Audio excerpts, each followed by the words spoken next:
வணக்கம். பேங்க் நிஃப்டியோட லெவல்ஸு கொஞ்சம் பயங்கர ஒரு மூமெண்ட் இருக்கிற மாதிரி தெரியுது. ஓகேயா, இப்போ போட்டிருக்கிறது வந்து டெய்லியில் போட்டிருக்கேன். ஓகேயா, அதிகபட்சம் அது வெள்ளிக்கிழமை கேண்டிலுக்குள்ளே வச்சுக்கோங்க. ஓகேயா, அந்த வெள்ளிக்கிழமை கேண்டிலுக்கு மேலேயோ கீழேயோ க்ளோஸ் வச்சிச்சுன்னா ட்ரெண்டு வந்து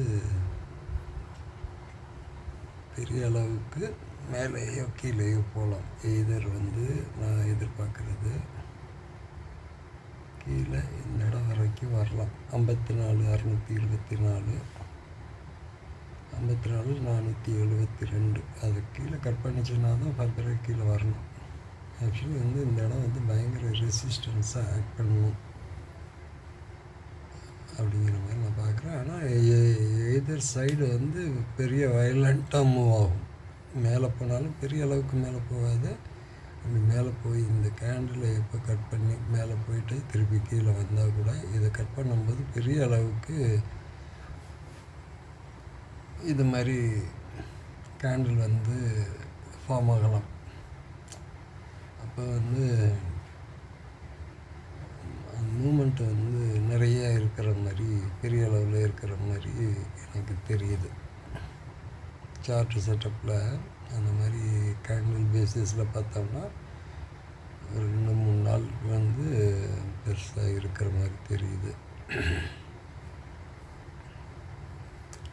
இப்போ வீக்லியில் பார்த்தீங்கன்னா அதெல்லாம் வந்து ரெசிஸ்டன்ஸ் ஏரியா பொசிஷனலாக இது வந்து ஒரு வீக்லி ரேஞ்ச் அப்படின்னு பார்க்குறோம். அப்படின்னா இதுக்கு மேலே க்ளோஸ் ஆனிச்சுன்னா தான், இல்லைன்னா இந்த ஒரு கேண்டிலுக்குள்ளே சுத்தம்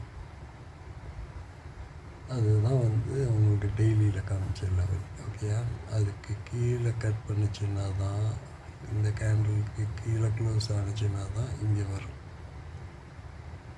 இது வந்து வீக்லியோட லெவல். வீக்லி வந்து இது ரெசிஸ்டன்ஸ், டெய்லியிலே இதுதான் ரெசிஸ்டன்ஸ்.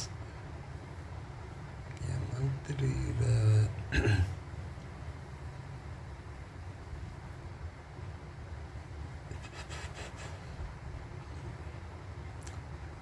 மந்த்லியில் இது ரெசிஸ்டன்ஸ். இன்னும் மந்த்லி கேண்டில் வந்து முடியல.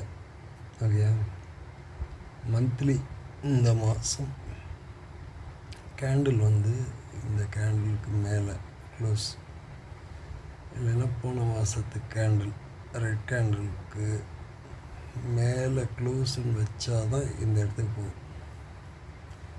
இல்லைன்னா இந்த இடம் இப்போ கரண்ட்டாக இருக்கிற இடம் இந்த கேண்டிலோட ஹைங்கிறது ரெசிஸ்டன்ஸாக இருக்கும். மந்த்லி க்ளோசிங், மந்த்லியில் வந்து க்ளோசிங், மந்த்லியில் க்ளோசிங் வந்து இதுக்கு மேலே வச்சிச்சின்னா தான் ஃபர்தராக மேலே. இப்போக்கே வந்து டெய்லியில் வீக்லியில் எல்லா ரேஞ்சிலையும் அது வந்து ரெசிஸ்டன்ஸை ஆக்ட் பண்ணுது. அப்போ இந்த கேண்டில் ஆக்ட் பண்ணணும். ஓகேயா, அந்த கேண்டில் ஆக்ட் பண்ணணுன்னா இதையும் கூட வச்சுக்கலாம். நான் வந்து இந்த ரெட் கேண்டிலை வச்சுக்கிறேன். பெரிய அளவுக்கு கீழே வரணும், வந்துட்டு ரிவர்ஸ் ஆகலாம் அப்படிங்கிற மாதிரி தான் தெரியுது. ஓகே, இதே ஒரு இதில் வந்து பேங்க் நிஃப்டியில் வந்து ரேஞ்ச் அப்படின்னு பார்த்திங்கன்னா இந்த 2 கேண்டிலுக்குள்ளே தான் அடுத்த ஒரு 2-3 நாளைக்கு ஒரு அட்லீஸ்ட் வந்து 3 to 4 days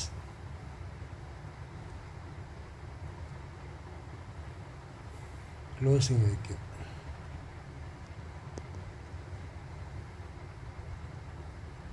இந்த 2 கேண்டிலுக்குள்ளே தான் க்ளோசிங்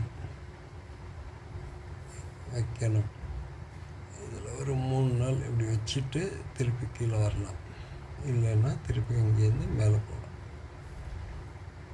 இதுதான் வந்து நிஃப்டியை பொறுத்த வரைக்கும் நாளைக்கு பார்க்குறோம். ஓகே,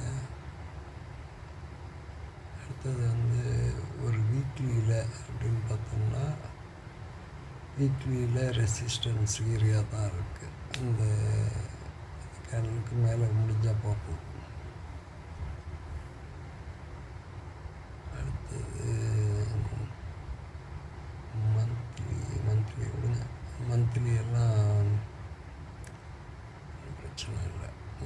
நாளைக்கு வந்து ஒரு 3 ஹவர்ஸில் பார்ப்போம். லீவ் விட்டா 3 ஹவர்ஸ். ஓகே, இப்போ 3 ஹவர்ஸ்னால் ஒரு கேண்டில் தான். இது வந்து ரெசிஸ்டன்ஸு, இது ரெசிஸ்டன்ஸு, இதுக்குள்ளே சுற்றிட்டுருக்கணும். இது வந்து 3 ஹவர்ஸில் சப்போர்ட். ஓகே, அது ரெசிஸ்டன்ஸ். இதுதான் நாளைக்கு நடக்கும். இதுக்கு கீழே நாளைக்கு ட்ரேட் ஆகிறதுக்கு ஒன்றும் பெரிய வாய்ப்பு இல்லை. சைடு வேஸில் தான், இதுக்குள்ளே தான் இருக்கும் மார்க்கெட். எப்போ 3 ஹவர்ஸ் கேண்டில் இதுக்கு கீழே க்ளோஸ் ஆகுதோ அப்போ தான் கீழே க்ளோஸ் ஆகும். இதுக்கு மேலே எப்போ க்ளோஸ் ஆகுதோ அப்போ தான் மேலே போகும். இப்போக்கே இந்த கேண்டிலுக்கு மேலே 364க்கு மேலே ட்ராவல் ஆனிச்சுன்னா 415 டார்கெட்டாக இருக்கும். ஓகே, நன்றி, வணக்கம்.